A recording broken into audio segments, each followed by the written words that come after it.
그 사람이 궁금하다. 한판 인터뷰.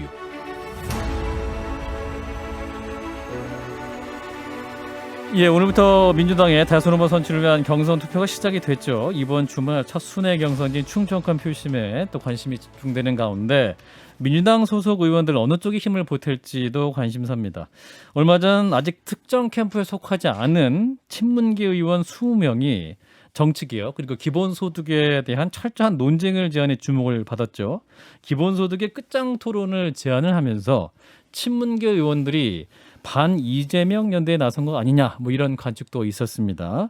그래서 이 의원들 가운데 한 분이세요. 더불어민주당 김종민 의원을 모셨습니다. 어서 오십시오. 의원님. 예, 안녕하세요. 김종민입니다. 예, 반갑습니다. 우리 김성애 소장과 진중권 작가와도 인사 나누시죠. 안녕하세요. 저희가 이제 들어오기 전에 의전 얘기 잠깐 하고 있다가 이제 들어오셔서 네. 보통 게스트가 들어오면 제가 일어나서 이제 악수를 하는데 저도 예. 사실은 카메라가 비치고 있기 때문에 굉장히 신경 씁니다. 어느 각도까지 고개를 숙일 것인지 예, 뭐 이런 것들을 고민을 하는데 예, 그래서 앞으로 저희가 그래서 이제 인사를 하는 것은 이제 예의상 하는 걸로 좀 그럼요. 받아주셨으면 의전 좋겠습니다. 아닙니다. 예, 예의입니다. 자, 오늘 민주당 경선 투표가 시작이 됐습니다. 네. 예, 순회 경선을 충청권에서 시작한 거는 처음이죠. 처음이죠. 어떤 의미가 있을까요, 의원님? 아마 그 경선기획단 선관위에서 여러 가지 고려를 했을 거예요. 예, 그런데 제주도에서 이제 보통 옛날에 한번 했었죠. 그렇습니다. 제주도에서. 근데 이제 제주도에서 하는 거는 약간 너무 이제 그 모집단이 적어서 약간 초기에 이 킥오프에 어떤 그 임팩트 같은 게 약해요. 예, 그렇다고 광주나 뭐 경기도 이런 데서 해버리면 또 너무 이제 볼륨이 크고 그리고 또 어느 일방이 강한 데서 하면 그러면 또 이 앞으로의 경선에 영향을 부당하게 미칠 수가 있고 그러다 보니까 이른바 이제 중원 대체적으로 전국 평균하고 이렇게 유사한. 같이 가는 그게 이제 충청권이니까 충청권이 규모도 좀 있는 데다가 예. 그런 전국의 어떤 그 바로미터가 될 수 있는 앞으로 경선을 전망하는데 상당히 유의미한 그런 지역이겠다 싶어서 아마 한 것 같아요. 저는 잘한 것 같습니다. 그렇군요. 근데 지금 비대면 경선이잖아요. 예. 그래서 좀 경선하면 좀 여러 가지 좀 이렇게 새도 이렇게 좀 불리면서 어떤 경선 흥행이 돼야 될 것 같은데 예. 어떻게 보세요? 이 비대면 경선의 흥행? 일단 기본적으로 코로나 경선 자체가 네. 힘들어요. 흥행이. 그렇죠. 그나마 이 정도라도 해서 지난번에 우리가 210만 명을 모집해서 선거인단을 예. 지금 한 185만 되니까 3차까지 하면 지난번보다 훨씬 넘어설 것 같아요. 한 250만 정도. 그렇군요. 진짜 다행이죠. 그래서 저는 뭐 걱정을 많이 했는데 그나마 선거인단 모집에서는 지난번보다 많이 할 것 같아서 다행인데 실제로 선거 과정에서 보면 민주주의라는 게 뭐 그냥 온라인이냐 오프라인이냐 따지지 않는다 이렇게 얘기를 하지만 본질은 사람과 사람이 만나서 서로 땀 냄새 맡아가면서 토론을 해야 그렇죠. 서로 마음도 바뀌기도 하고 영향을 주고받기도 하고 이게 민주주의에 되게 중요합니다. 그래서 헌법에 집회의 자유를 집어넣는 거예요. 예. 그냥 언론 말하는 자유만 있는 게 아니라 사람이 모이는 자유가 되게 이게 중요한데. 그 주권 행사에 중요하거든요. 그게 제한됐다는 게 저는 되게 아쉬워요. 그 저도 이제 경선 초기에 이거 좀 늦추자. 그래서 우리가 집단 면역이 한 9월 달쯤 된다고 하니 그때 한번 해보자 이렇게 주장을 했었어요. 그러니까 델타 변이 상황까지 예상을 못했고 그래서 뭐 그렇게 했으면 오히려 그때는 좀 뭐 이렇게 희망적이었지만 실제로 상황은 더 안 좋았을 수 있죠. 아예 일찍 해버리는 게 나을 수도 있는 상황인데 그렇군요. 뭐 이 상황에서 최선을 다하는 수밖에 없죠. 의원님 지금 논산 금산 지역구시죠? 논산 계령 금산. 계령 금산 지역구시고 충청권 지금 말씀하신 대로 되게 중요하고 어쨌거나 제일 먼저 공개하는 데라서 굉장히 유권자들도 관심이 많고 후보들도 관심이 많을 텐데 누가 지금 의원님 땀 냄새를 가장 가까이서 맡으려고 후보가 접근을 하고 있습니다. 가장 열심히 하는 후보. 일단은 좀 섭섭하긴 하지만 이재명 지사는 별로 안 도와줄 것 같아서 그런가 연락이 없고. 예, 의원님한테. 네. 우리 이제 이낙연 후보, 이제 정세균 후보는 되게 적극적으로 이제 그 연락도 주시고 뭔가 호소를 하시고. 예. 추미애 후보는 선거 나온 분인데 이렇게 유권자한테 이렇게 막 계속 뭐라고 막 혼내시고. 의원님을. 예. 그러니까 박용진, 후보들- 김두관 후보는 연락이 없습니까? 김두관 후보하고는 제가 좀 친해요. 박용진, 김두관 후보는 개인적으로 좀 친한데, 네. 그분들도 이렇게, 그러니까 가다가 만나면은 예. 막 도와달라고 얘기하죠. 예. 그리고 저도 이제 덕담을 합니다. 의전 차원이 아니라 실제로 표가 제가 한 3표 있으면 한 표 찍어주고 싶은 그런 분들이에요. 다. 근데 아직 뭐 특정 한 표밖에 캠프에 없으니까. 속하지 않으셨어요. 예. 예. 안 가실 겁니까? 아직 마음을 못 정하신 겁니까? 뭐 둘 다일 것 같은데요. 예. 일단은 이렇게 돼 있어요. 저는 캠프에 소속돼 있는 거를 별로 그러니까 바람직하지 않다고 봅니다. 그러니까 후보가 대선 후보가 캠페인을 하는데 예. 국민의 대표인 국회의원이 누구를 먼저 지지한다고 해서 그 밑에서 스텝 역할을 하는 게 이게 민주주의에 별로 좋은 방식은 아니라고 봐요.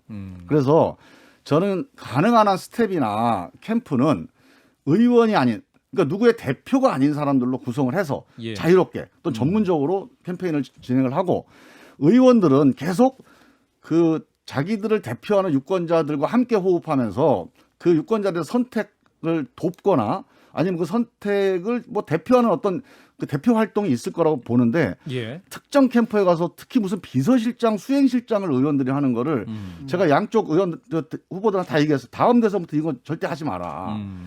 국민의 대표로 뽑힌 사람을 수행실장으로 양쪽 다 시켜놨어요. 비서실장을 시킵니다. 예.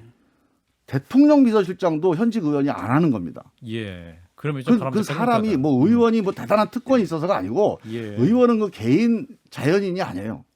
기본적으로 국민을 대표하는 대표권을 행사하는 사람이라서 그게 누구 개인을 위해서 봉사한다는 느낌이 들면 그 사람한테 표를 위임한 사람들이 저는 그게 이렇게 민주적이다 느끼지 않을 것 같아요. 그렇군요.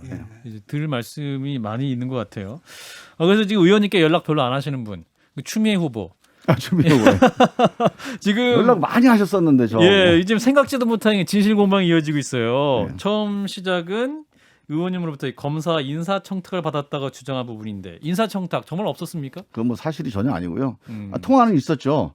또 통화. 제가 그 검사에 대해서 전혀 모르는 사람이고 예. 단지 그날 무슨 서울지검에 무슨 사건이 일어났다 예. 이런 제보를 받았는데 아하. 그 사표를 낸 사람이 자기 마음하고 다르게 사표를 냈다더라는 일종의 정보를 제가 입수한 거예요. 근데 이 정보를 들어보니까 추 장관이 알아야 될 것 같아 이거를. 예. 혹시 모르고 사표 수리해버리면 추 장관한테는 되게 안 좋은 뉴스거든요 이게. 그래서 장관님한테 이게 이런 얘기가 들리니 꼭 본인을 확인해 보셔라. 그랬더니 본인하고 만났대요. 근데 본인 뜻이 확고하대요. 그래서 사표 수리를 하겠답니다. 그래서 그러시냐? 그럼 뭐 장관이 만났으면 뭐 어쩔 수 뭐 확실하네. 그래서 알겠습니다 하고 딱 끝난 거예요. 예. 제가 그분을 대변하기 위해서 전화를 하거나 뭐 전화를 여러 번 하거나 이거는 이제 추미애 장관이 약간 기억에 착오 아닌가 싶은데 왜냐하면 제가 그 사람을 모르는 사람이기 때문에 예. 반복해서 전화를 할 이유는 없는 그런 사람입니다. 그럼 왜 추미애 전 장관은 그렇게 인사청탁이 있었다 이렇게 계속 진실 공방을 하시는 거죠? 그러니까 이런 거죠. 이제 그분한테 그때 좀 기분이 안 좋았겠죠, 장관은. 왜냐하면 예. 그 자리에 요직이에요, 거기가. 예. 그 자리에 앉힌 사람이 추미애 장관이에요. 네. 근데 이 사람이 뭔가 이제 뭐 반기 또는 저항을 하는 거 아닙니까? 그 아주 되게 미묘한 국면이잖아요. 윤석열 총장 징계를 했던 국면이니까. 그러니까 아마 이제 되게 안 좋게 봤을 거예요. 근데 김종민 이제 의원님을 아니죠. 제가 아니고 그 사람을, 검사를. 검사를. 예, 근데 이제 그 검사가 이런 생각을 갖고 있을지 모른다라고 하는 걸 제가 얘기를 했거나 뭐 저만 얘기했겠어요. 또 다른 사람도 얘기했을 수 있잖아요. 예. 그런 생각들이 이 사람에 대한 부탁이다라고 오해할 수는 있습니다. 근데 제 얘기를 오해했다는 건 저는 아직도 납득이 안 가요. 왜냐하면 김종민이 누군지를 누구보다 잘 아는 게 추미애거든요. 추미애 장관이거든요. 예. 그러니까 김종민이 한 얘기는 적어도 문제가 있는 검사를 감싸는 얘기를 할 사람은 아니다라는 그런 믿음은 요 발언 전까지는 흔들릴 필요가 없었어요, 사실. 근데 이제 이게 왜 나왔는지 저도 모르겠습니다. 근데 하여간 그게 아주 좋게 생각해도 추미애 장관이 약간 오해를 했던 뭐 이런 거였던가 아니면 그때는 오해를 안 했었는데 이번에 보니까 좀 뭐가 좀 괘씸하다 싶어서 좀 뭐라고 얘기를 한 거든가 둘 중에 하나일 텐데 뭔지는 모르겠습니다. 근데 하여간 만약에 추미애 장관이 이렇게 믿고 있다면 그건 오해에서 비롯된 거고 사실관계는 전혀 근거가 없는 겁니다. 또 의원님이 최근에 어떤 행동을 하셨길래 괘씸하다라고 생각했다라고 지금 아니, 추측을 하고 괘씸하다 계신 제가 건가요? 괘씸하다는 표현했나요? 네. 예. 괘씸하다고 생각한 건 아니고 뭔가 예. 저한테 불만이 있을 수 있겠다고 이제 생각을 한 건데 그 예. 뭐였냐면 추미애 장관이 이제 이낙연 대표를 이제 검찰 개혁에 미온적이었다 이렇게 공격을 많이 했어요. 그렇습니다. 그래서 저는 이렇게 생각을 합니다. 이낙연 대표가 어떤 발언을 했거나 예. 또 어떤 결정을 했거나 이런 점에서 잘못된 행위가 있다면 그거는 비판하는 게 전 맞다고 봐요. 그리고 후보끼리 비판하는 거 제가 거기에서 끼어서 누가 옳다 그러다 할 필요가 없습니다. 예. 그건 자유롭게 토론하고 논쟁하게 놔두면 돼요. 전 후보가 아니니까. 그런데 그렇게 얘기하지는 않으시고, 그러니까 이낙연 후보가 이걸 잘못했다. 이낙연 후보가 이 발언은 나는 문제라고 본다. 이게 아니고 이낙연 대표를 지표하면서 당 전체가 검찰 개혁을 안 도와줬다. 이렇게 계속 얘기를 하신 거예요. 사실은 그때 검찰 개혁은 제가 우리 당에서 최고위원 하면서 그때 의원님이 별도 선거를 통해서 최고위원 중에 1등 최고위원이셨죠. 그렇죠. 예. 그러니까 이낙연 당지도부 체제 아래서. 그렇죠. 예. 그래서 이 검찰 개혁이 제일 중요한 과제니까 그걸 이제 제가 맡아서 지도부에서 그 추미애 대표하고도 장관하고도 대화를 계속 했었어요. 네네. 그래서 이제 저는 최선을 다해서 추 장관이 어려워. 제가 사실 동의하지 않는 경우도 많았는데 발언이라든가 추미애 판단에 장관의 대해서. 발언이나. 그래도 저는 당 의원들이 저에게 항의하는 거를 제가 대신 욕먹어가면서 싸웠어요. 추 장관 입장 생각을 해줘야 된다. 예. 장관을 우리가 공개적으로 비판하기 시작하면 이거는 죽도 밥도 안 된다. 예. 당신이 생각하는 그런 의도도 관철이 안 된다. 근데 추미애 장관은 왜 김종민 의원이 추미애 좀 말려달라 말하고 다녔다 또 이렇게 말씀하실까요? 근데 그것도 이제 뭐 전 이유는 모르겠는데 이유를 모르겠습니까? 그러니까 제가 말려달라고 했던 거는 제가 기억나는 건 그겁니다. 예. 예전에 아들 문제 때문에 엄청 이제 곤욕을 치를 때 예. 국회에 나갔는데 추미애 장관이 되게 이제 강경한 발언을 하셔요. 네, 마이크 근데 우리 가까이 있어요. 정서적으로 보면 아들 문제 때문에 감정이 격해지거나 강경해지는 건 이해는 하지만 국회에서 막 강경하게 발언하면 오히려 국민 여론이 더 안 좋아지잖아요. 그럴 때 제가 만나서 이 문제는 조금 약간 톤을 낮추시거나 아니면 국민들에게 좀 부드럽게 전달되도록 이렇게 하는 게 좋겠다. 이런 정도 얘기는 한두 번 한 적이 있어요. 그게 이게 당시에 근데 뉴스에도 좀 나왔는데 당시가 이제 추미애 장관이 막 폭주를 할 때거든요. 밖에서 볼 때는 폭주를 할 때고 그래서 실제로 그 집권 여당 내에서도 거기에 대한 우려가 있었고 폭주를 막아야 된다. 그러니까 추미애 장관이 전체적인 궤도에서 일어나주면 개인 플레이식으로 막 간다라는 게 있었는데 그래서 아마 장관을 말려달라는 요구가 나오는 건데 지금 말씀하신 거 들어보면 그런 맥락이 아니라 그러니까 단지 그 아들 국면에서의 옛날 그 사건은 아니에요. 그 이제 윤석열 징계 국면에서 그랬던 겁니다. 근데 저는 뭐 기억은 안 나요. 그러니까 구체적으로 무슨 사건에서 어떻게 말려달라는 얘기인지가 없어서 예. 그때 내가 뭘 말렸을까 하고 생각은 해보는데 그러니까 그때는 서로 간에 협의하면서 어떻게 할까 논의하던 상황이라 뭐 말리고 자시고 하는 게 아니라 충분히 믿고 서로 대화를 하는 그런 관계였거든요. 예. 그래서 그거는 뭐 지금에 와서 뭐 말려달라 하면서 약간 부정적으로 말씀하시는 거는 저는 제가 보기엔 좀 납득이 안 가고요. 예. 하여간 이 문제는 그냥 예. 제가 우리 당 공격하지 마라. 아니야 이낙연 공격하려면 하지 왜 당을 공격하냐 이 얘기를 했더니 예. 추 장관님이 자기 편인 줄 알았는데 이상하네. 이거 좀 약간 기분이 상하신 것 같아요. 본인 근데 편이 아닌 것 저는 같아서. 뭐 이낙연 대표 편을 들고 추미애 대표 편을 들고 이게 문제가 아니고 예. 실제로 추 장관님이 그 문제 제기를 하면서 검찰 개혁 관련해서 당이 잘못했다는 얘기를 계속 반복하시는 거는 그거는 우리 당을 위해서나 추 장관 본인을 위해서 별로 안 좋다고 본 거예요. 지금 보면은 이제 당시에 이제 검찰 개혁이라는 게 거의 윤석열 총장 쫓아내기와 등치가 됐고 네. 그 부분에 대해서 이제 장관님이 좀 개인적으로 굉장히 오버한 부분이 많다고 저는 판단하거든요. 거기에 대해서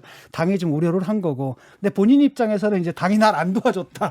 뭐 나를 그렇게 섭섭해할 팽개쳤다. 수는 이렇게 있죠. 느끼는 네. 것일 근데 수 그거는 있겠죠. 이제 당과 청와대가 다 그런데 그렇다고 뭐 추미애 장관이 그러면 문재인 대통령한테도 섭섭한 거예요 사실은. 근데 그렇게까지 확대시킬 문제는 아니에요. 서로 생각이 다를 수도 있는 거고 그 대신 마음은 취지는 서로 같이 합심해서 뭔가를 풀어보려고 했다 이렇게 믿고 가야죠. 근데 이제 계속 이제 추미애 전 장관은 후보는 정말 맥이 빠졌다. 그리고 장관을 말려다는 요구에서는 정말 한심한 현상이었다. 뭐 이런 말씀도 하셨고, 또 홍영표 당시 원내대표에 대해서도 입법으로 수사 기소 분리할 테니까 쉬라고 했다 이런 발언도 이제 하고 계시거든요. 왜 추미애 후보가 왜 자꾸 이런 말씀하시는지. 그거는 제가 우리 추미애 후보가 후보잖아요. 네네. 제가 저와 관계된 거 아니면은 제가 논평하는 게 별로 적절치는 않습니다. 제가 뭐 기호 7번으로 등록을 하면 모를까. 예. 이제 후보로서 나름대로 유권자들에게 호소하는 이러한 일 텐데 그거를 저관계된 거는 제 명예 때문에 제가 얘기를 하는 거예요. 그렇군요. 제가 인사청탁을 했다. 혹은 아니다. 적폐 검사를 편들었다 이런 식의 이제 오해를 음. 방치해 두면 이게 진실이라 그래도 오래 걸려 이게. 그러니까 뭐 그때 할 수 없이 대응을 하는 거고 다른 문제는 제가 코멘트하거나 평가하는 거는 별로 바람직하지 않아요. 알겠습니다. 기본소득 얘기 좀 해볼게요. 네. 의원님께서 이제 치열한 논쟁을 제안하셨습니다. 그런데 이제 이 기본소득이 이재명 지사의 핵심 공약이기도 하기 때문에 여러 가지 오해를 좀 받고 계세요. 왜 기본소득을 고르신 겁니까? 어떤 오해를 받죠? 그러니까 뭐 이를테면 이낙연 후보를 지지하는 것이 아니냐. 네. 뭐 그래서 반 아니, 이재명 정치는요 연대. 이렇게 됩니다. 예. 사람 마음 속에 뭐가 들어가 있냐 이건 중요하지 않아요. 음. 그 사람이 어떤 말을 하고 어떤 선택을 하느냐가 정치의 핵심이지 마음을 독심을 해서 이리로 가다 이거는 의미가 없는 사람 마음은 매일 바뀝니다. 예. 하루에도 여러 번 바뀌어요. 음. 그리고 어떤 계기에 의해서 뭐 적이 동지가 되고 동지가 적이 될 수도 있는 거여서 그건 의미가 없는 얘기고 우리가 어떤 말을 하느냐 또 예. 어떤 선택을 하느냐 이걸 중심으로 봐야 되고요. 예.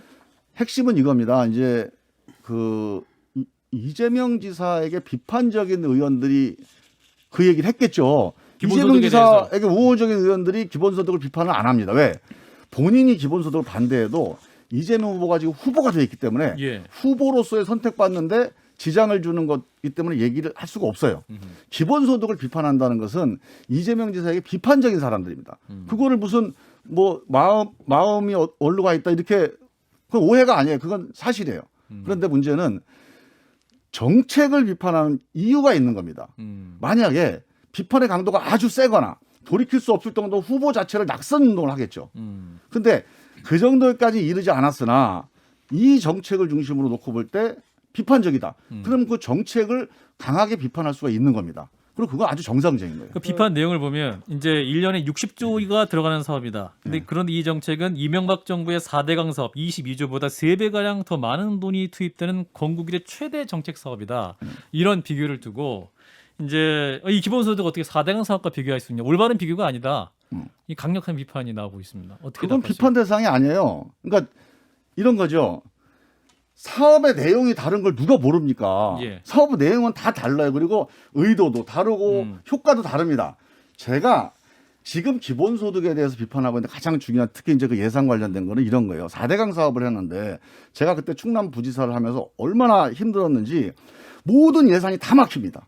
4대강 때문에. 근데 이유가 이게 22조 만들려면 너무 힘들다는 거예요. 예. 그래서 사실은 4대강 사업이 흔들리게 되고 이명박 정부가 흔들리게 된 데는 그 정상적으로 집행해야 될 예산이 이것 때문에 막혔다라고 하는 것을 한 3, 4년 경험하면서 엄청나게 많은 사람이 돌아섰어요. 아, 4대강이 이런 거였어? 제가 그 기억이 난 거예요. 근데 이게 60조 정도 되잖아요. 우리 복지 지출이 1년에 110조입니다. 예. 이 110조의 절반이 넘는 비용을 만약에 기본소득 지출해요. 그러면 특히 복지 관련해서 특히 민주당이 강조하는 복지 관련된 예산 중에서 아 이거는 올해 동결입니다. 이건 올해 깎아야 됩니다. 이런 얘기가 2, 3년 동안 계속 나올 거예요. 그 나오는 과정에서 이 정책에 대한 불만이라든가 불신 이런 것들이 이제 정치적으로 되게 증폭될 가능성이 있어요. 그래서 이 문제는 우리 그 4대강 사업에서 일시적으로 많은 예산을 단일 사업에 투자하는 거 이거는 정말로 연구를 많이 해서 이런 여러 가지 불만들에 대해서 동의가 구해지는 그런 공감대 위에 추진하지 않으면 나중에 크게 부작용이 생길 수 있다. 최백은 교수가 이제 반론하는 거 뭐냐면, 그러니까 재원 조달이 4대강이랑 다르다는 거예요. 그러니까 이제 기본소득은 그 재원 조달 걱정할 필요 없다. 대부분 그 기본소득 시행으로 순부담이 없기 때문에 기본소득 재원인 기본소득형 목적세의 거부가 없다. 정부 재정에 그 재정에 전혀 부담이 없는 거기 때문에 어떻게 이런 비교를 할 수가 있느냐 이런 비판인데. 저는요 이제 그거는 그분의 이제 계획이잖아요. 어떤 한 학자의 계획이나 한 정치인의 계획이 네. 그대로 현실이 된다면 우리가 이런 논쟁할 필요 있을까요? 자 그렇게 되기 쉽지가 때문에 않은 거예요, 그게. 민주주의 4.0 하고 이재명 지사 캠프에서 이게 뭐 다른 후보들하고 동의하면 토론회를 하자라고 얘기만 나오고 저도 되게 기대를 했었는데 그 이후로 아무런 진전이 없네요. 언제쯤 제가 볼 수 있게? 이제 두 가지로 진행을 하고 있어요 지금. 하나는 후보 토론.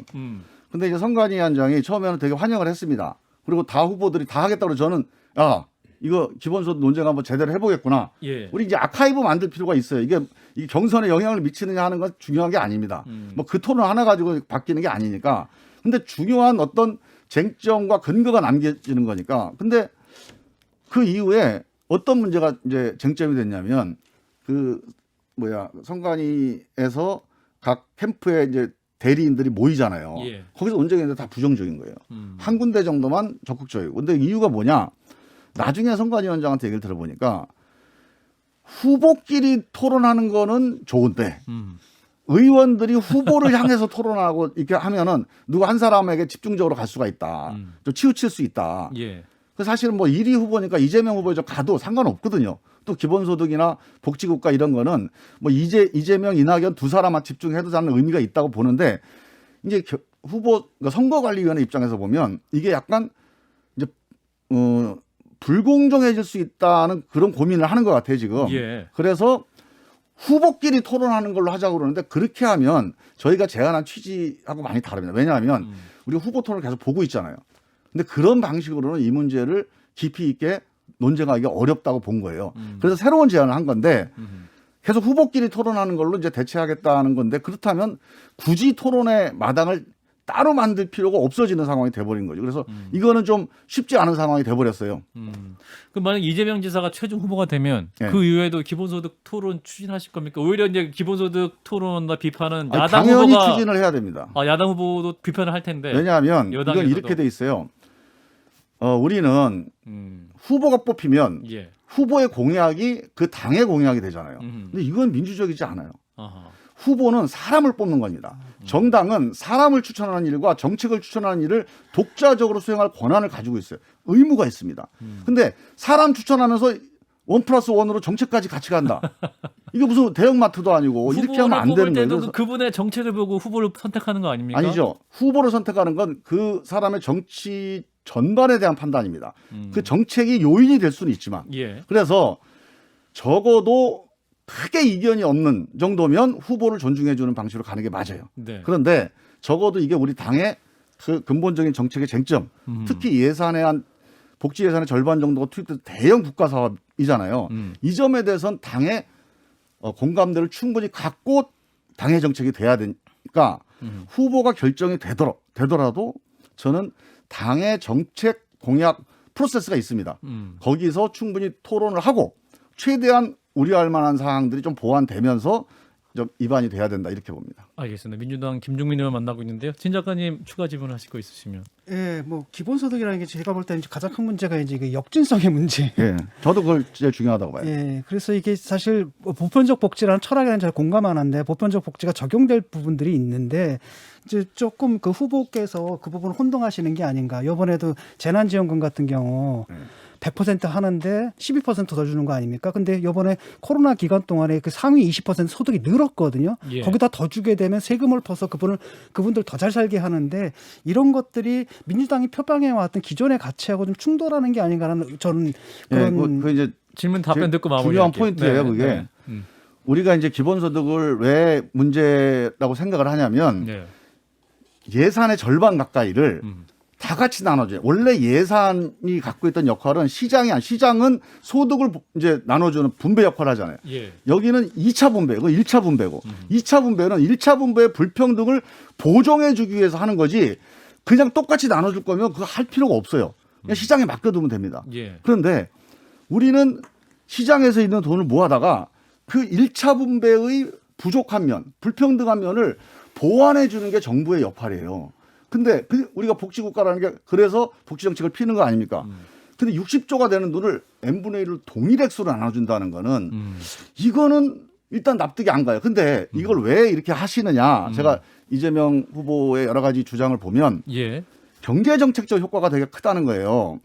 그래서 경제정책을 통해서 경기 활성화를 하고 골목상권이 살아나고 이런 것들이 있는데 예. 저는 뭐 성남의 지역 화폐를 통해서 골목상권을 살리는 그런 이제 지원 효과, 현금 배분, 넌 이거는 효과가 있었다고 봅니다. 알겠습니다. 그런데 이거를 전국적으로 그리고 작은 액수가 아니고 그 복지의 절반 정도 가까운 액수로 해버리면 기본적으로 국가가 해야 되는 이 2차 분배, 재분배의 역할, 이 양극화 해소의 역할 이런 부분들이 완전히 이게 그 동력이 떨어지게 되는 거죠. 이 토론 너무 재밌어서요. 나중에 최백은 교수랑 두 분 한번 같이 모셔도 될 것 같은데. 예, 재밌을 것 같은데. 예, 재밌을 것 같습니다. 오늘 말씀 너무 잘 들었는데 아쉽게도 여기서 좀 벌써 끝난 거예요? 예, 그러니까 다음에 한 번 더 나와주십시오. 한 번 더 나와주시죠. 저도 여기 예, 관심이 참 알겠습니다. 많습니다. 예. 자, 더불어민주당 김종민 의원이었습니다. 고맙습니다. 네, 감사합니다.